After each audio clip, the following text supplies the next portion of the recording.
Shalom Bapak dan Ibu, saudara-saudara yang terkasih. Kembali berjumpa dengan saya dalam program Renungan Harian pada hari ini, Senin tanggal 9 Agustus tahun 2021. Seperti biasa, sebelum kita mendengarkan firman Tuhan, mari kita memohon Roh Kudus di dalam doa. Kita bersatu di dalam doa.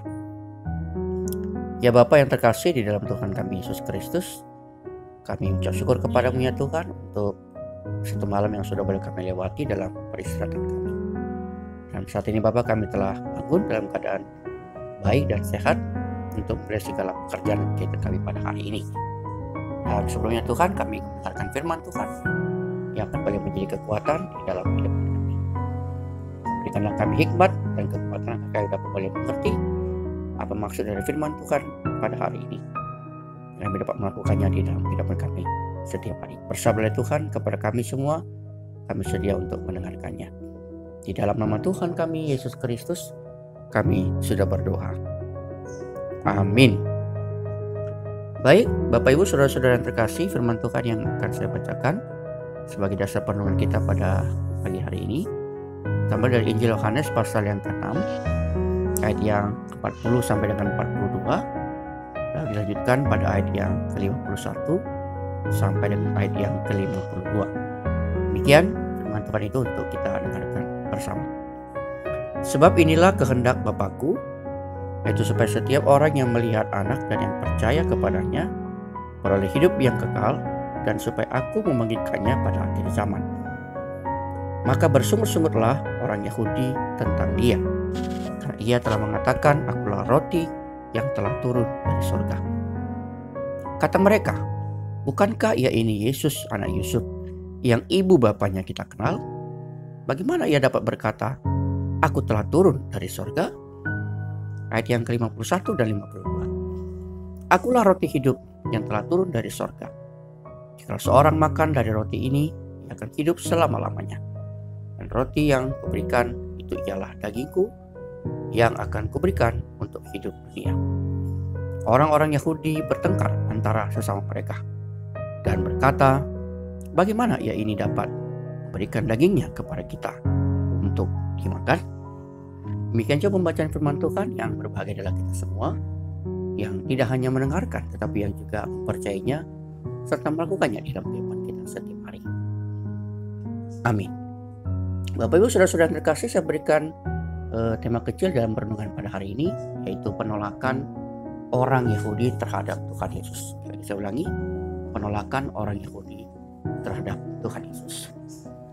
Kalau seandainya kita membaca keseluruhan dari Alkitab, dari Perjanjian Lama dan Perjanjian Baru, nyata jelas bagi kita dan mungkin sering kita dengarkan. Apa sebab utama orang-orang Yahudi menolak Tuhan Yesus atau tidak dapat menerima dia sebagai Mesias yang dijanjikan sejak zaman Perjanjian Lama hingga zaman Perjanjian Baru?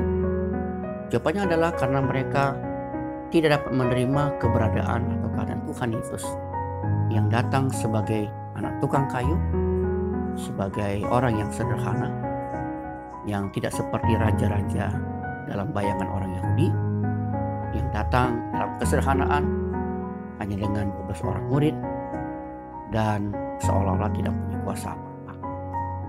Itulah yang sebenarnya menjadi alasan utama kenapa orang-orang Yahudi sampai pada kematian Tuhan Yesus itu tidak dapat menerima Tuhan Yesus sebagai Mesias atau Tuhan dan Juru Selamat di dalam kehidupan mereka.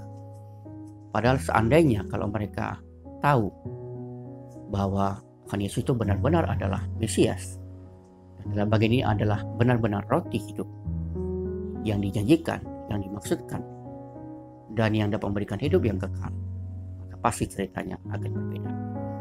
Nah, salah satu cerita yang sangat kuat di dalam boleh menunjukkan kepada kita tentang penolakan orang Yahudi itu ada dalam bacaan atau teks yang tadi kita baca. Dalam bagian ini, perikop ini menceritakan kepada kita bagaimana sebenarnya Tuhan Yesus sudah berulang kali menegaskan kepada orang-orang Yahudi pada saat itu bahwa dialah roti hidup yang dimaksudkan. Artinya bahwa orang yang percaya kepada dia sebagai Tuhan dan Juru Selamat, maka orang itu sama saja sudah memakan roti hidup. Roti hidup berbeda dengan roti yang biasa. Roti yang biasa itu akan membuat manusia lapar lagi. Itu diibaratkan seperti orang-orang Yahudi yang saat itu memakan roti, dan sebagai contoh juga nenek moyang orang-orang Yahudi yang makan roti di padang gurun selama masa perjalanan dari Mesir ke tanah Kanaan. Tetapi ketika mereka makan roti hidup, percaya kepada Tuhan Yesus Kristus, maka mereka sudah memiliki kekenyangan yang secara rohani, artinya sudah memiliki hidup yang kekal. Karena beriman kepada Kristus itu berarti mereka sudah memiliki hidup yang kekal. Sayang sekali mereka tidak dapat menerima dan tidak dapat percaya kepada Tuhan di dalam Yesus Kristus. Bagaimana kita melihat atau mengetahui bahwa mereka menolak bagaimana Tuhan Yesus yang sudah berkali-kali mengatakan bahwa Dia adalah roti yang hidup, dan barang siapa yang percaya kepada Dia akan beroleh hidup yang kekal. Kita lihat tadi pada ayat yang ke-41, di mana orang-orang Yahudi bersungut-sungut dan mempermasalahkan masalah karena mereka mengetahui masa kecil Tuhan Yesus bersama dengan keluarga. Dan juga pada ayat yang ke-52, ketika orang-orang Yahudi mempermasalahkan bagaimana Tuhan Yesus dapat memberikan dagingnya sementara Dia sendiri ada di hadapan mereka. Inilah yang tidak dimengerti oleh orang-orang Yahudi pada masa itu. Ya, padahal seandainya saja mereka mempercaya kepada Tuhan Yesus dan melepaskan semua nilai-nilai standar yang mereka miliki, pemahaman sempit yang mereka miliki tentang sebuah konsep bagaimana tentang Yesus itu, maka pasti mereka dapat menerima kebenaran Tuhan Yesus. Nah, Bapak dan Ibu yang terkasih, apa yang menjadi kaitannya dalam kehidupan kita pada masa kini? Banyak sekali sebenarnya yang dapat kita terapkan dari bagian firman Tuhan ini. Salah satunya adalah kepada kita sendiri, Bapak dan Ibu yang terkasih, juga harus mengkoreksi diri kita. Mungkin kita tak ubahnya seperti orang-orang Yahudi pada masa itu. Kita juga mungkin sering merasa bahwa kita punya standar sendiri.